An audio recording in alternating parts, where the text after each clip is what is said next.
भांडेर विधानसभा में पाल बघेल समाज की विशाल बैठक का आयोजन किया गया, जिसमें मुख्य अतिथि के तौर पर पहुंचे समाजवादी लोहिया वानी के राष्ट्रीय अध्यक्ष राकेश पाल। जहां पर पाल बघेल समाज के लोगों ने राकेश पाल का जोरदार स्वागत किया। ये तस्वीर आपकी जन अदालत न्यूज पर आप देख रहे हैं, जहां पर समाजवादी लोहिया वानी के राष्ट्रीय अध्यक्ष राकेश पाल का कांग्रेस के वरिष्ठ नेता गोविंद दास पाल ने स्वागत किया।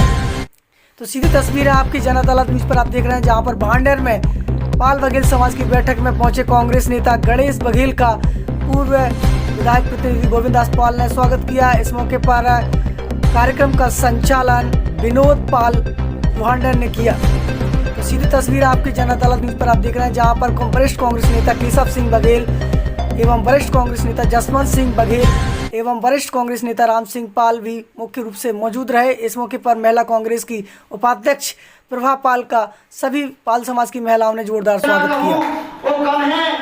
सीधी तस्वीर आपकी जन अदालत न्यूज पर, जहां पर पाल बघेल समाज की सभा को मुख्य अतिथि राकेश पाल ने संबोधित किया है। किसी भी क्षेत्र में काम करें, अगर राजनीतिक व्यक्तित्व आपके पास नहीं है, राजनीतिक ताकत आपके पास नहीं है, तो आप समाज में धंधे की तो छोड़िए, आप अपने को सम्मान से जीना भी बड़ा मुश्किल है।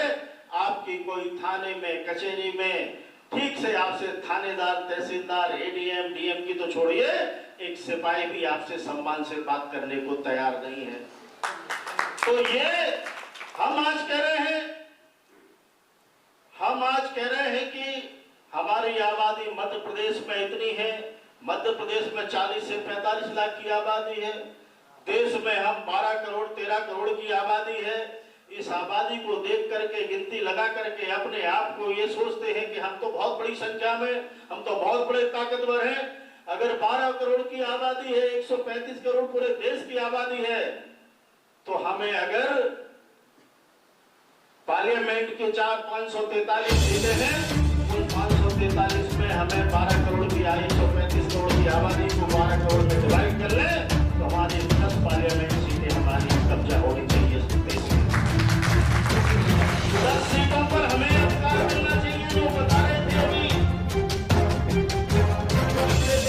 जिसकी संख्या भारी, उतनी उसकी हिस्सेदारी। भाई ईमानदारी से बंटवारा करोगे, ईमानदारी से अगर बंटवारा करोगे तो हमारी जो संख्या है, उस संख्या के आधार पर हमें अधिकार उसमें मिलना चाहिए। मालूम से क्या कह रही थी? क्या तुम मुन्नालाल को समझ रहा है क्या? तेरी भैया के आंख फुड़वा दूंगी। मुझे बताओ, जिस समाज का डबरा में 23,000 वोट मैंने समाज के बीच में रखा, मैंने कि तुम्हारा कितना वोट है? कोई कह रहा 25,000, कोई कह रहा 30,000। मैंने 30,000 वाला और यहाँ आकर फुड़वा रहा है वर्दी पर। शर्म है? मेरी समाज को कोई शर्म है? तो लोगों ने उसको स्वीकार किया। मैं शिवपुरी में था, मैं दूसरे दिन आकर के मैंने एसपी को ज्ञापन दिया, मैंने इसके खिलाफ में कार्रवाई की जाए, क्योंकि नेता कैसे बनता है? कार्यकर्ता ही नेता को बनाता है। तब मैंने कहा, बंटी देवी तू जलेबी भाई तो बन गई, लेकिन तू जीत नहीं पाएगी डबरा से। अब मेरा ऐलान हो गया। इसलिए साथियों, ताल ठोक के करते हो और वोट देना तो पर ये को ताल ठोक के देना, पीठ दिखा के मत देना, सीना तान के देना, कोई डरने की जरूरत नहीं। तुमने एक बार विधायक बनाया, तुम्हारे लोगों को अगर नहीं पूछा गया है, वो तो मैं मान सम्मान नहीं मिला, तो हम ये भी कहना चाहेंगे कि माननीय भरैया जी, इस भूल को दोबारा मत दोहराना। हमारे समाज ने अगर आपको जी जान से साथ दिया है, तो आपको भी जी जान से हमारे समाज के लिए काम करना पड़ेगा। डरने की कोई जरूरत नहीं है। फिर 3 साल बाद चुनाव आ रहा है, अभी नहीं तो कभी नहीं। बेटी बचाओ बेटी पढ़ाओ। इस समय सबसे ज्यादा अत्याचार अगर किसी पे हो रहा है तो वो महिलाओं पे हो रहा है। अभी आशा पाल का केस हुआ, आपका हाथरस में मनीषा बिटिया के साथ रेप हुआ। आशा पाल का केस आपको नहीं पता होगा, अभी कुछ दिन 2-3 दिन पहले की बात है। एक बच्ची अपना स्कॉलरशिप लेने गई थी और उसके साथ कुछ लोगों ने बदतमीजी की और रेप हो गया, उसकी आत्महत्या हो गई। इस तरह से अगर हम लोगों को जागना है, अगर हम लोगों को अपने हक की लड़ाई करनी है, हमें अपने बच्चियों को सेव करना है, हमें अपने बेटों को आगे प्रोग्रेस करानी है, तो हमें अपने अधिकार जानने होंगे। और हमारे अधिकार, एक और बात मैं कहूंगी कि जाके पाँव ना फटी बीमारी, सो का जाने पीर पर आई। सबको मालूम है ना, प्रधानमंत्री जी का परिवार नहीं है, मुख्यमंत्री जी का परिवार नहीं है, उत्तर प्रदेश के मुख्यमंत्री की बात कर रही हूँ, उनका परिवार नहीं है, तो वो आपके परिवार को क्या समझेंगे? क्या जानेंगे कि क्या बेटी का दर्द होता है? क्या जानेंगे कि बेटे भूखे रहते हैं तो कैसे रहते हैं?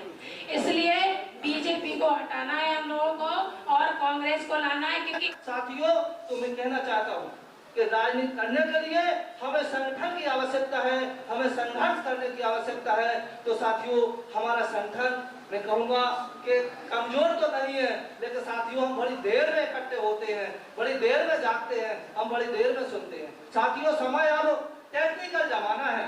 साथियों, टेक्निकल जमाने में एक इशारे में एक आवाज में आवाज बुलंद करना चाहिए और एक आवाज में आवाज लगाना चाहिए। साथियों, एक आवाज में हमें एकत्रित होना चाहिए। साथियों, आज इस अवसर पर ये समय बहुत महत्वपूर्ण है, बहुत कीमती समय है।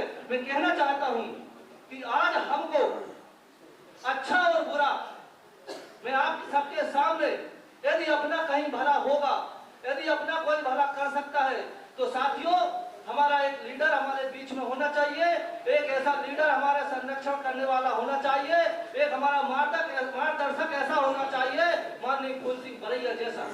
साथियों, इस मौके पर भांडेर पहुंचे पाल बघेल समाज के नेता समाजवादी लोहियावानी के राष्ट्रीय अध्यक्ष राकेश पाल ने भाजपा सरकार पर हमला बोलते हुए कहा है कि भारतीय जनता पार्टी में लगातार पाल समाज के लोगों पर अन्याय अत्याचार हो रहे हैं। वहीं उन्होंने बलिया में जयप्रकाश पाल हत्याकांड को भी जाहिर करते हुए साफ जाहिर कर दिया है कि यदि जयप्रकाश पाल के परिजनों को 1 करोड़ रुपए मुआवजा एवं सास की नौकरी नहीं दी गई तो समूचा पाल बघेल समाज अपना आंदोलन जारी रखेगा। इस मौके पर महिला कांग्रेस की प्रदेश उपाध्यक्ष प्रभा पाल ने उत्तर प्रदेश में आशा पाल हत्याकांड को उजागर करते हुए भी सरकार पर निशाना साधा है। तो उन्होंने कहा कि अब पाल बघेल समाज पूर्ण रूप से तैयार हो चुका है, किसी भी प्रकार से अन्याय बर्दाश्त नहीं करेगा। इस मौके पर वहीं पाल बघेल समाज से सेवाड़ा विधानसभा क्षेत्र से रिशपाल सिंह होलकर ने भी भाजपा सरकार के नेताओं पर हमला बोलते हुए कहा है कि जो लोग हमारे समाज की दलाली करने का काम कर रहे हैं, हमारा समाज अब बर्दाश्त नहीं करेगा, उन्हें मुंह तोड़ जवाब मिलेगा। अगर फूल सिंह बरैया कांग्रेस से एमएलए बनेंगे और बन रहे हैं तो वो हमारी आवाज़ को बुलंद करेंगे और हमारा नेतृत्व भी जो है समाज को, हमें विश्वास है कि माननीय कमलनाथ जी और फूल सिंह बरैया जी आने वाले समय में हमको 1-2 टिकट देंगे और हम हमारा समाज के प्रतिनिधि चुन के हम मध्य प्रदेश में जाएंगे। तो राम सिंह पाल जी यदि फूल सिंह बरैया एमएलए के रूप में बनते हैं तो भांडेर विधानसभा किस तरीके से डेवलप हो सकती है? भांडेर विधानसभा से फूल सिंह बरैया जी एमएलए बनते हैं तो ना तो कोई हिना अत्याचार होगा। आज स्थिति जो है कि ज़िले में सारे लोग भयभीत हैं, चाहे वो व्यापारी हों, चाहे किसान हो, चाहे कोऊ हो, वो बहुत तरीके से भयभीत हैं। इस समय लोगों की नज़र है, चाहे वो व्यापारी हो, चाहे किसान हो, चाहे मजदूर हो, कि फूल सिंह बरैया एमएलए बने और भांडेर का पूरा दतिया जिला चैन की सांस ले, वो हिना से विकास कार्य करें।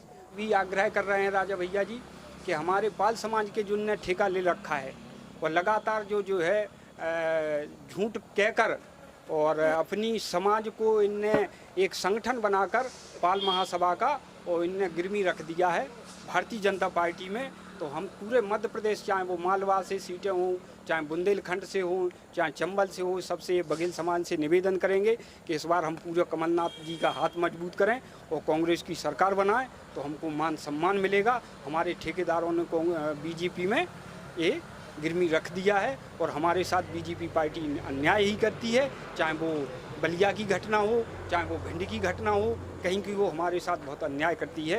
ये झूठ का पुलंदा है और हमारे जो आज भाजपा में जो दलाल हैं वो वाकई में भारतीय जनता पार्टी के जो है समाज के नाम पर खा रहे हैं और समाज के नाम पर लाल बत्ती लेकर समाज की कोई भी चाहे आपत्ति हो, विपत्ति हो, कोई घटना हो, कभी भी नहीं आते हैं कि भारतीय जनता पार्टी के ठेकेदार पूरा पाल समाज, चाहे वो बुंदेलखंड में हो, चाहे चंबल में हो और चाहे मालवा में हो, पूरा का पूरा पाल समाज भाजपा का झूठा जो है उसको एहसास हो गया है कि झूठ के बुलंदा हैं, कि झूठ अपनी बात मनवाने में बहुत शख्सियत रहती है। इनकी कदमी में सारे लोग समझ चुके हैं, बघेल समाज जाग चुकी है। इस बार बघेल समाज माननीय कमलनाथ जी के हाथ मजबूत करेगी और अगला मुख्यमंत्री को कमलनाथ जी को बनाएगी। कि जिस पार्टी में हमारे समाज को मान सम्मान जिस पार्टी ने हमें कुछ देना नहीं चाहती, केवल वोट बैंक का जरिया बनाना चाहती है, मैं उस समाज को आगाह करना चाहता हूँ कि भविष्य आपका यहाँ है नहीं है। भविष्य अपना कांग्रेस पार्टी, आज कांग्रेस पार्टी हमें पद दे रही है, आगे बढ़ा रही है, तो हमें लगता है। और फिर दूसरी बात सबसे बड़ी मैंने बताई कि हमारा नेता फूल सिंह बरैया है, तो हमें कुछ दिखता है फूल सिंह बरैया में कि हमारी समाज का यहाँ भला हो सकता है। क्योंकि एक्चुअली क्या है कि राजनीति में मैं नेता हूँ, लेकिन मैं कल जब किसी चीज़ का विधानसभा का टिकट मांगने के लिए तैयार हूँ, मैं अपनी पूरी तैयारी कर रहा हूँ, लेकिन मेरे ऊपर पैरवी करने वाला कोई नहीं है।